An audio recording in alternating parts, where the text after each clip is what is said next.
Hey guys, this is the video for non-traditional day 2.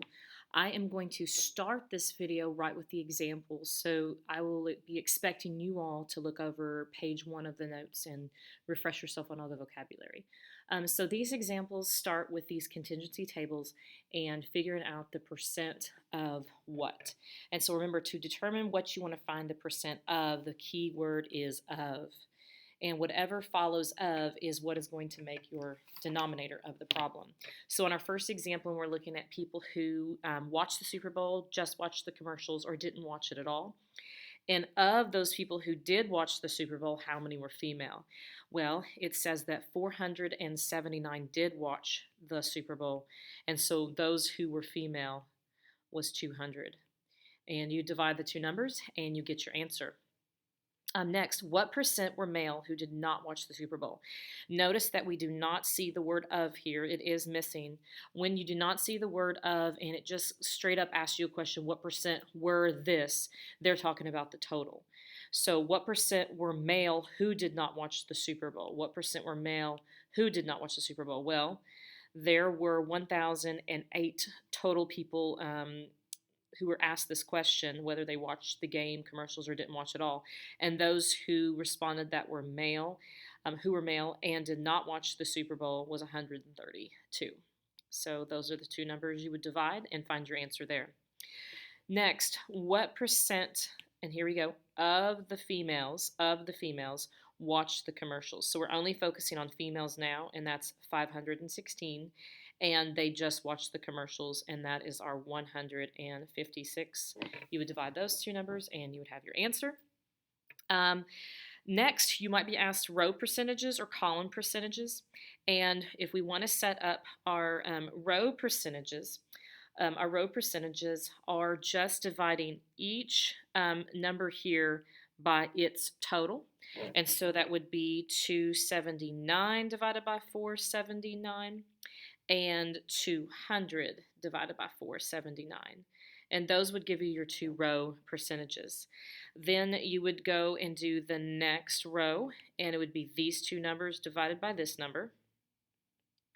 So 81 divided by 237, 156 divided by 237, and last but not least, you would do 132 divided by 292 and 160 divided by 292.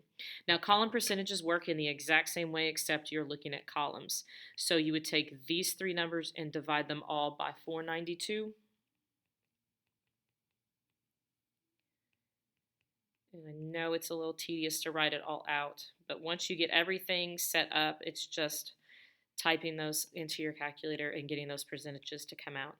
And then finally, we're going to break down females into those who watched the game, females who just watched the commercials, and females who didn't watch at all. And that's the breakdown there.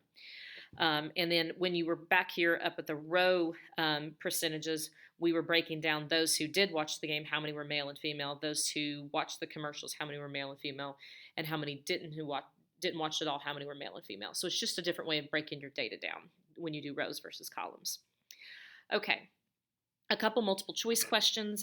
This question says, what was the percent increase in the expenditures from 1984 to 1985? We're looking at a bar chart and we're trying to decide the percent increase. Just to remind you guys, that is change divided by where you began. Okay, so if we want to do the percentage increase in expenditures is in red, from 1984, that's that value right there, to 1985, that's that value right there. So the change that happened between those 2 years was 10. It increased by 10. And then where did it begin? It began at 30. And when we divide 10 by 30, we get choice B.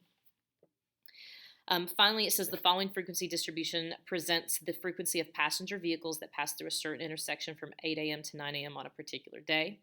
And they want us to construct a pie chart. How you construct a pie chart is you add these numbers together and get a total. So our total is 93. Then we divide each number by 93.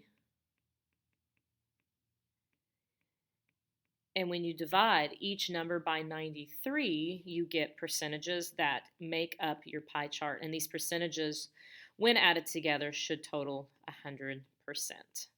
And the graph that matches up perfectly with these percentages, and you guys can try it and double check my work, is choice A.